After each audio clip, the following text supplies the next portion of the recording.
星島中文電台半斤八兩論大選。好啦，我哋而家又翻嚟到半斤八兩論大選嘅第二節啦。咁今日咧就係請到嘉賓 Andy Wong 黃世德，佢就係Power Pack 全國選舉行動委員會嘅總裁，同大家分析下。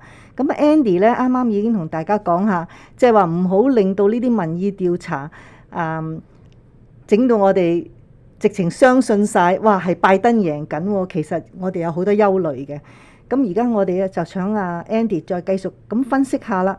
Biden 同埋 Kamala Harris 呢一對總統同埋副總統嘅候選人啊，其實佢哋有啲咩優勢呢？ So I think what is the strength of Biden-Harris right now, and where I think that they'll be able to do well, is to give kind of America a more optimistic view of the future. You know, how to attack the COVID crisis, how to support education in America, how to deal with healthcare and the economy. I think they have a chance to really kind of present a more optimistic view of where we're going in this next cycle. Andy 就話呢個 Biden 同 Harris 佢哋嘅優勢喺邊度呢？佢哋嘅優勢咧就係可以俾到美國人一個即係可以渴望嘅夢想，即係佢哋會俾我哋一個比較正面啲嘅能量去睇下點樣嚟到對付疫情啦，點樣嚟到處理美國呢個全國性嘅醫療保健啦，同埋點樣去重開經濟。However, I think one of the things that they have to be very careful about is not to make the mistakes that Clinton made.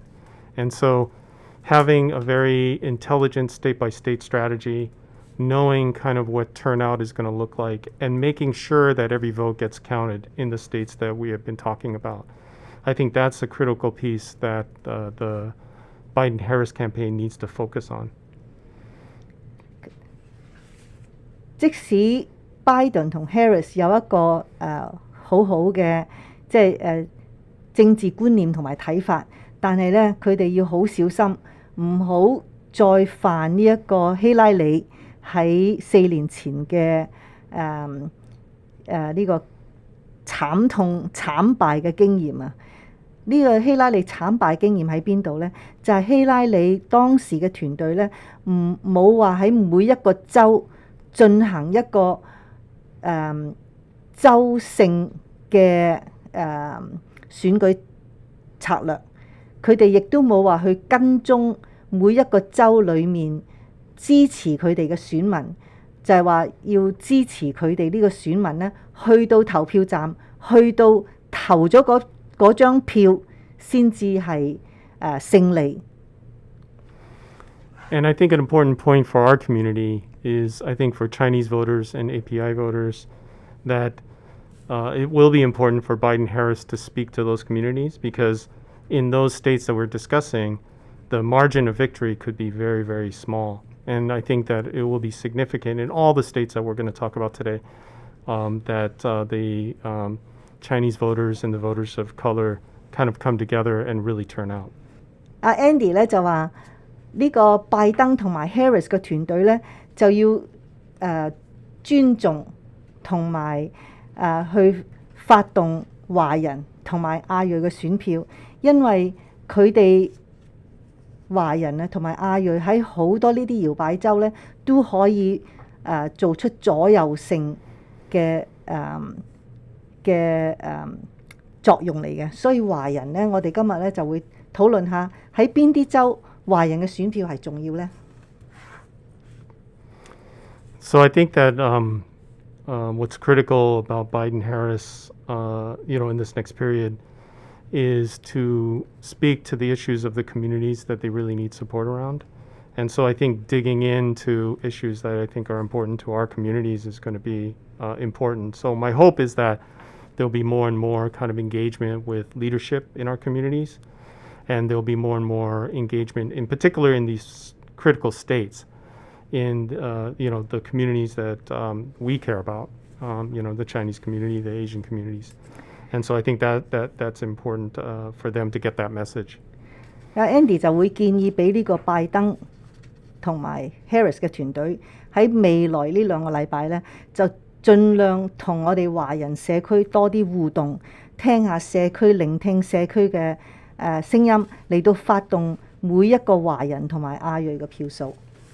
So Andy 最後呢，我想問下你啦，咁你又想睇下特朗普嘅優勢喺邊度呢？ What are Trump's advantages? So I think Trump is got two things going for him. I think one is he's got a very, very riled up base. You know, unfortunately, it's a kind of a base of fear and hate.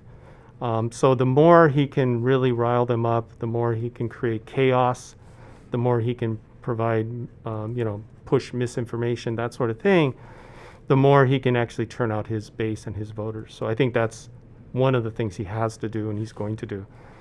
I think the second piece is that they are technically looking at how to affect voter counts in all these states. And I think part of the problem with that is that each state, it becomes its own separate battle. Andy 話特朗普咧其實有2個優勢嘅。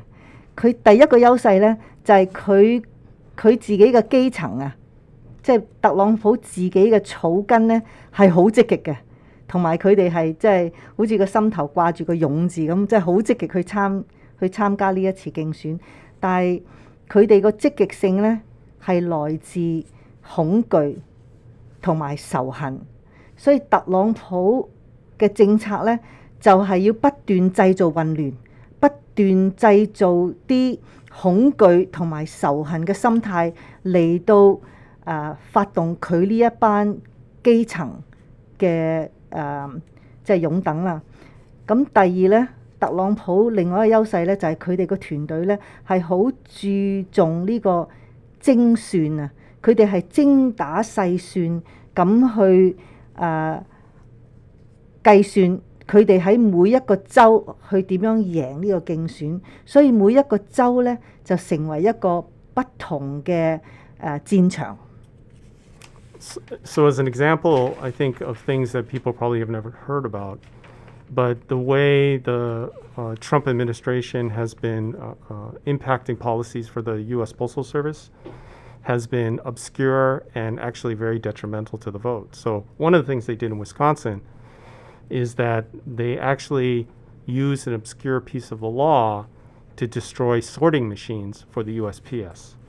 And the result of that is to slow down the Postal Service so that they actually cannot turn in the ballots on time. And then they're fighting to actually shorten the number of days post-election that ballots can be accepted. So it's obscure, but it's effective.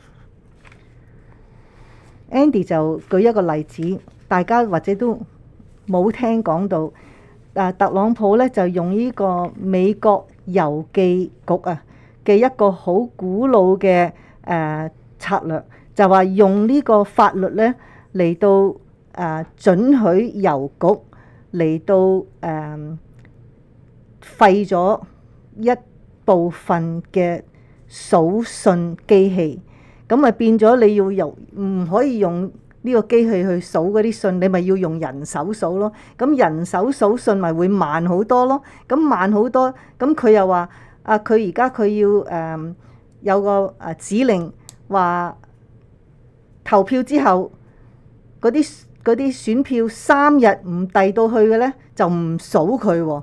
咁所以佢用呢啲好精打細算嘅方法咧，其實就喺度鎮壓緊即係參加投票嘅人數。咁呢節講到目前為止，我哋下一節再翻嚟同大家繼續講解下啦。